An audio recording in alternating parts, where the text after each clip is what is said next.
What's going on, man? Welcome back to the basement.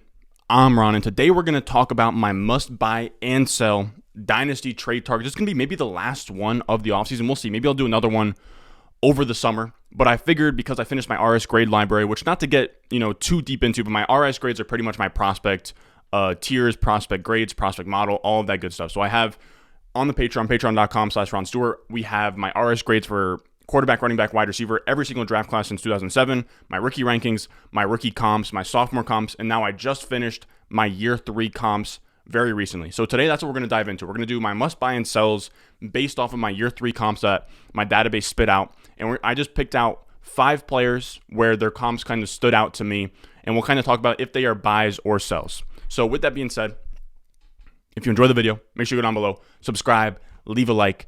Let's go. Thirsty, trying to choose. I know I'm critical. My nitty bag. Now, the first player we're going to talk about is Jeudy, but let's first kind of talk about how I get to these year 3 comps. And first, let's just talk about my RS grades. They are pretty much my input in just my process and everything for prospect quality. And it's just RS just stands for Ron Stewart because I'm not creative enough to think of something better.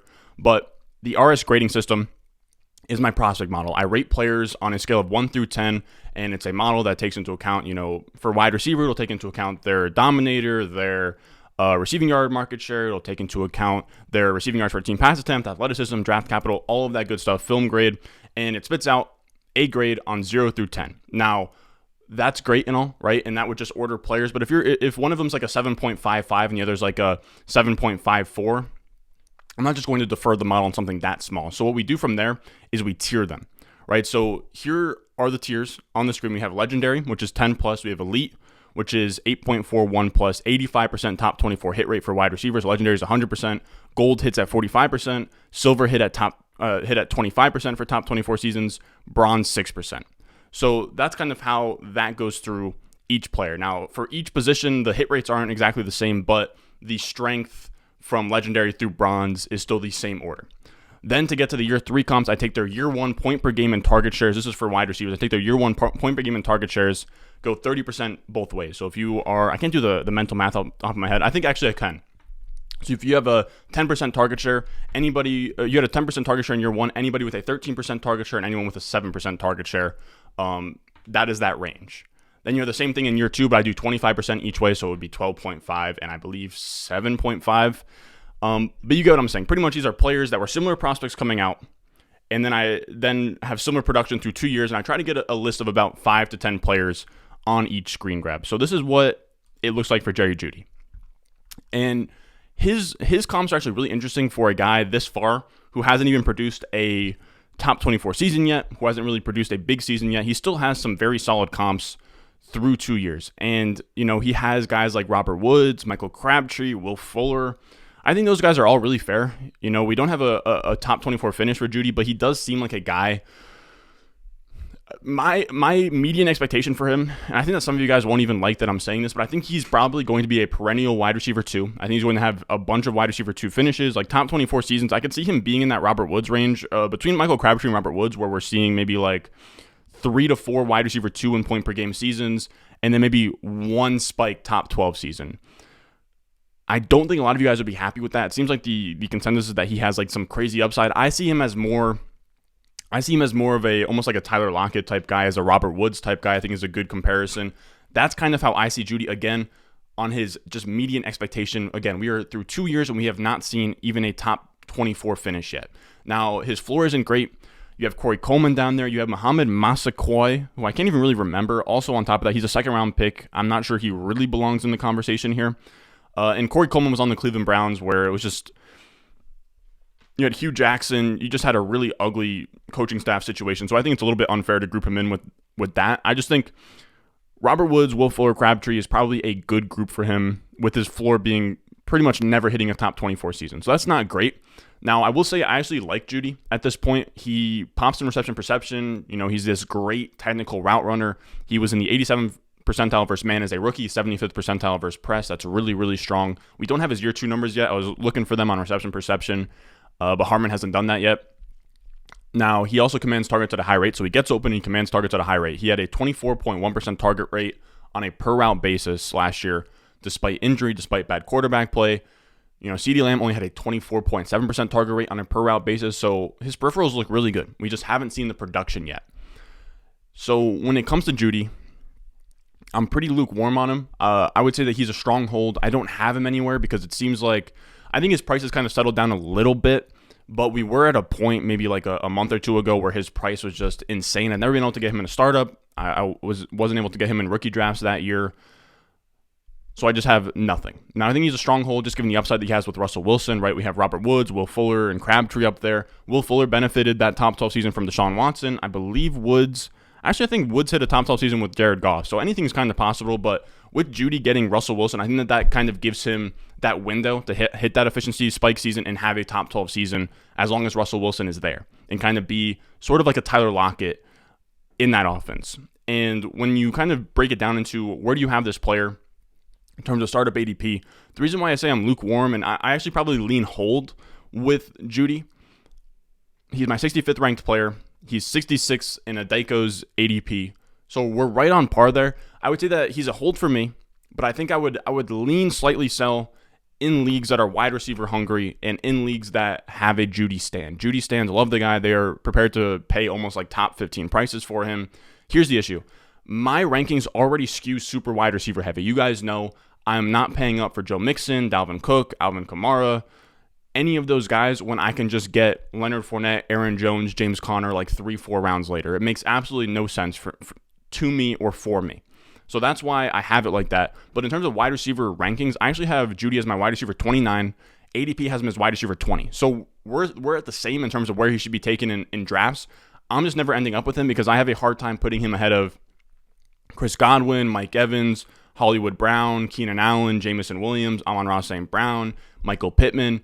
Now, for what it's worth, all of these wide receivers in my rankings are in the same tier. So if you want to put Jeudy at the top of that tier, I really don't have a huge problem with it. But my thing is that if you can go from Jeudy to, say, a Amon-Ra St. Brown or Jamison Williams, if you can do like Jamison Williams in a first and give up Jeudy in a second, I would be into that. Same thing with an Amon-Ra St. Brown. But again, he's not a sell for me. I would be holding just because of the Russell Wilson upside. But again, if you're in a league where people are hungry for Jeudy, I don't hate offloading him.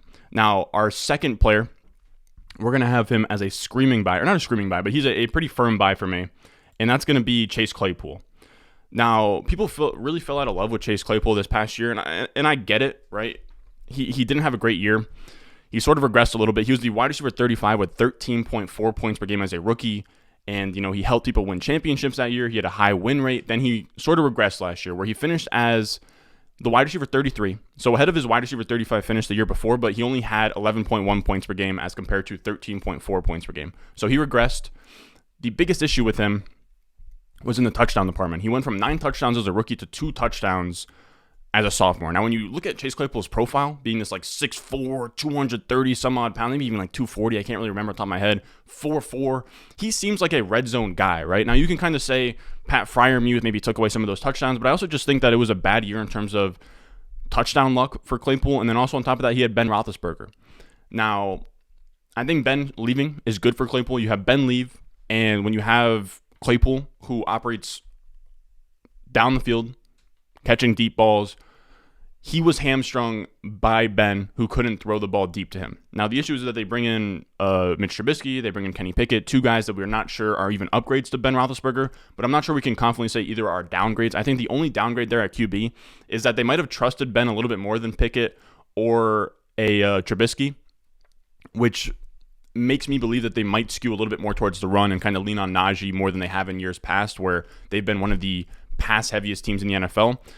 I also think that people are down on him because you have the Steelers drafting George Pickens, makes it seem like they're trying to get the wide receivers shuffled up a little bit here. But I think that it's probably a good thing. I imagine that with George Pickens coming in, it means Deontay Johnson's probably the first one to leave. He was drafted, I believe, the year before Claypool. So Deontay Johnson's contract is up much sooner than Claypool at this point. I think Deontay Johnson could leave. It almost seems like he's even pushing to get traded before the season at this point. Not super firm, but with the way that wide receivers have been getting moved, just on the night of the NFL draft, it could be something that happens. I wouldn't count on it, but I think it's interesting because I think that at the very least, Deontay Johnson will probably be gone next season, which would then just have Claypool and Pickens, which is a fine tandem.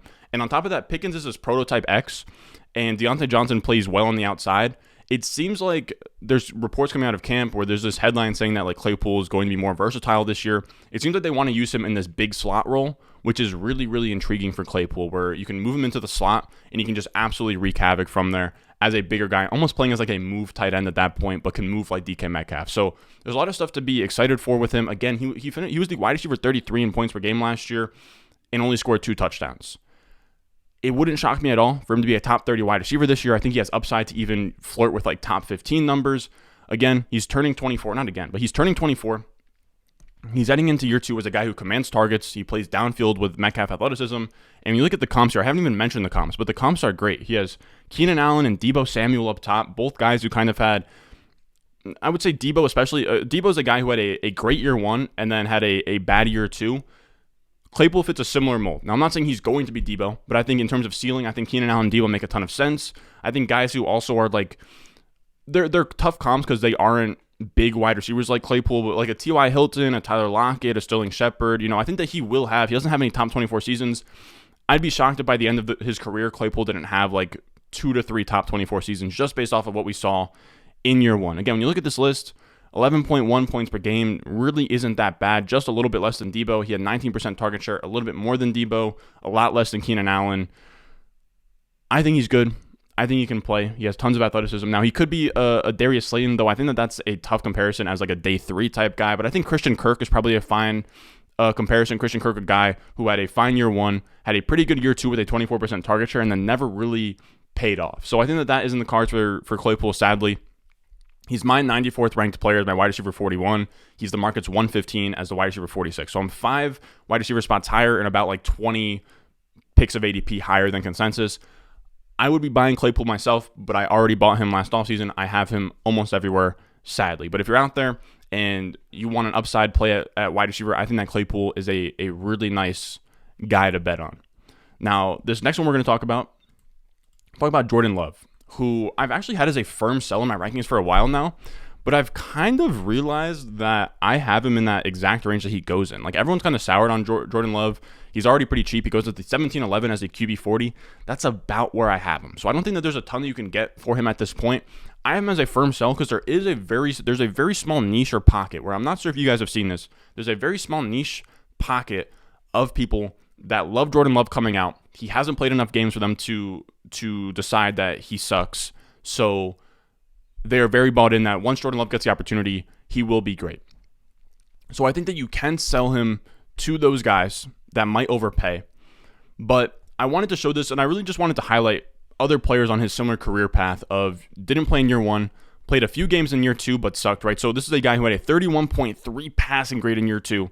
Lowest on this list by far. And it's not even a good list. It's Brady Quinn, none of them even have a top 24 finish. Brady Quinn, Stephen McGee, who I don't even know who that is, Johnny Manziel, Kevin Hogan, Mason Rudolph. It's a very, very ugly list. His adjusted yards per attempt, 5.1, is like the second lowest on this list. Point per game, 11.1. Not as terrible as the other ones.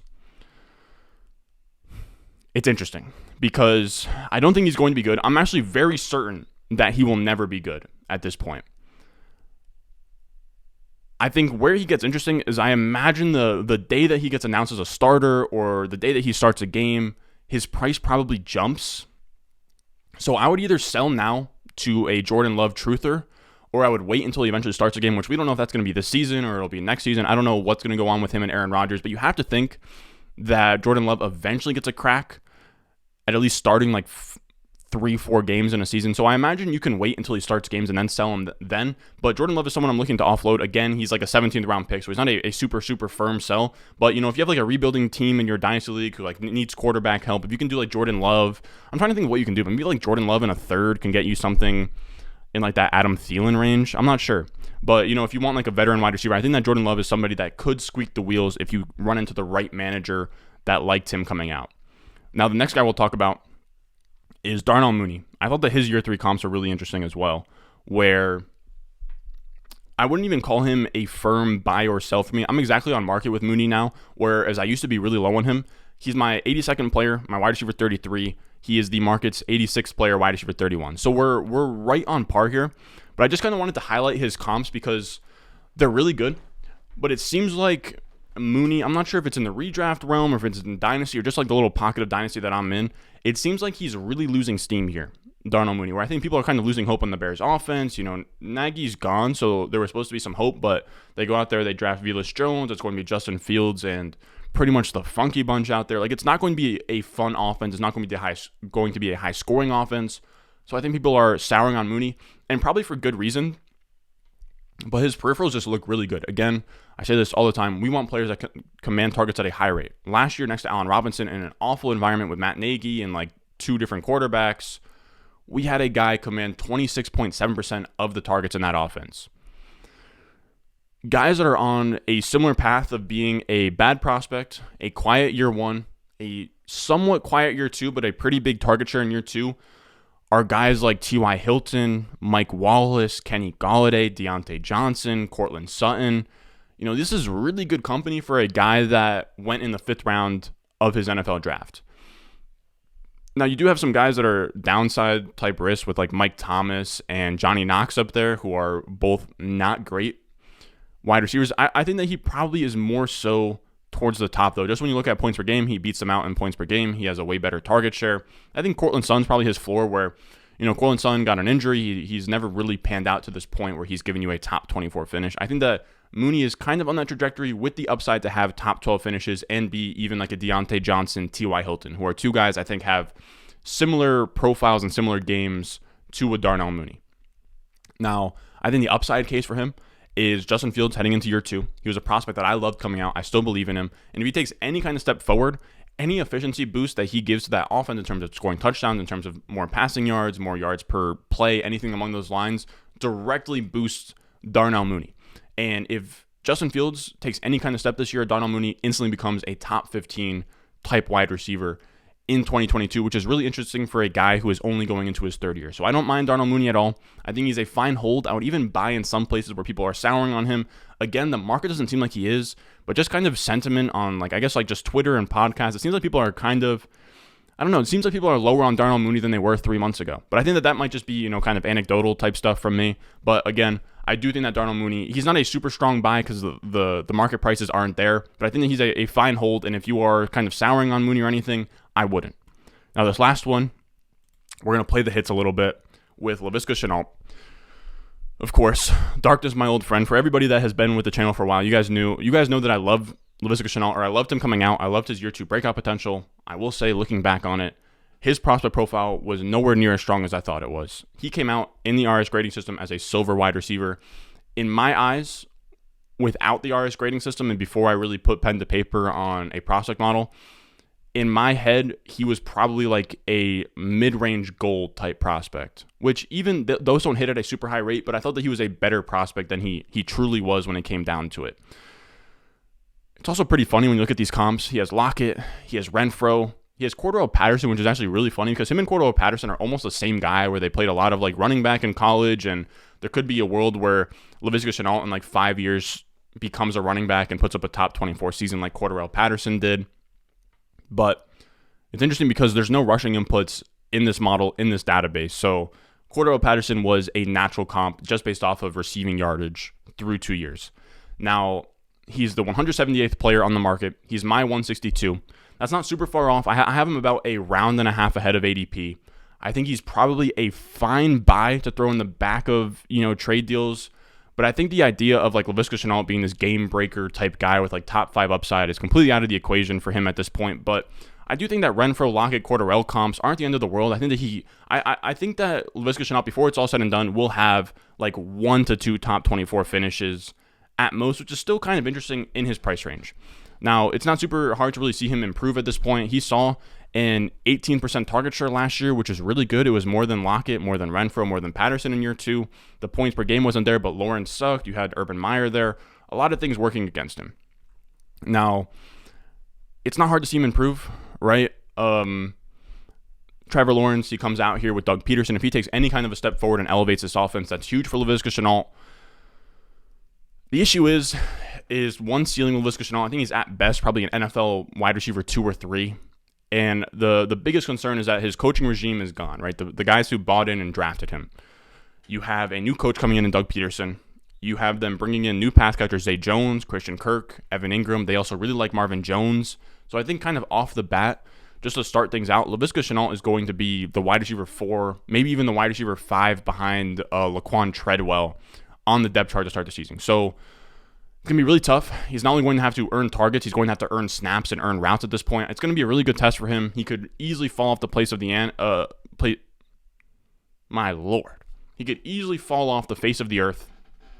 Right now, I would call him a slight buy, just as like a throw-in on the back end of a deal. You know, if you can kind of make something make sense where you can get him on the back end. If you have Trevor Lawrence, you can get a nice little stack with Trevor Lawrence. Something along those lines, to me, not a firm buy. I'm not saying go out there and field offers for Laviska Shenault. I already have enough shares to the point where I'm not buying him myself.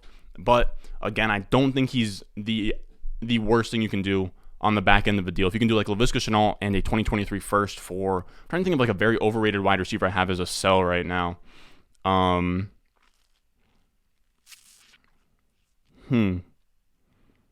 can't think of one, but I might actually just take this time to look one up real quick.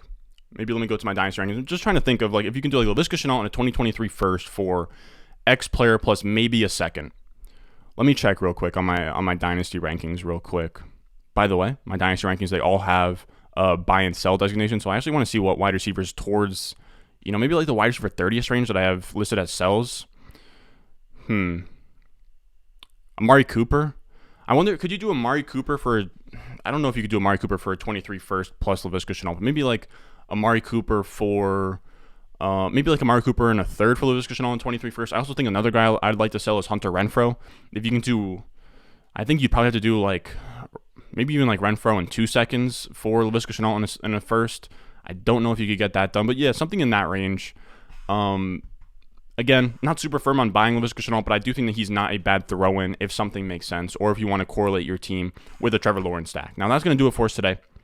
As always, if you want access to the complete year 3 comps, I think my year 3 comps are going all the way back to, I want to say Jalen Reagor, like that tier of just like 250th pick in Dynasty ADP. I went really far back in those. So if you want access to the year 3 comps, my sophomore comps, my rookie comps, everything that I've ever made, ever, is on the Patreon, patreon.com/Ron Stewart. As always, I love you guys. I appreciate you checking it out, checking this video out, watching, subscribing, leaving a like. And with that being said, we have a very exciting video for Sunday. It's going to be probably the last Crazy Ambassador until like week 1, where I kind of go over what trades I made prior to week 1, expectations for the season, all that good stuff. But the rookie draft has wrapped up. So I know who I picked, but I'm going to find a fun way to tell it to you guys. Probably going to do another fun like action clip in the beginning. Still not even sure what I'm going to do there. I sort of have to almost like creatively think outside of the box for every single one of those, but it's a fun challenge. So as always, with that being said, I will see you guys in the next one. I got the juice, I got the juice. Shenault, Chatham's on. Foolies glad I'm home. Even my haters kinda glad I'm on. Rest in peace to my vagabond. Rapper song, singer, suspended, subpoena from misdemeanors.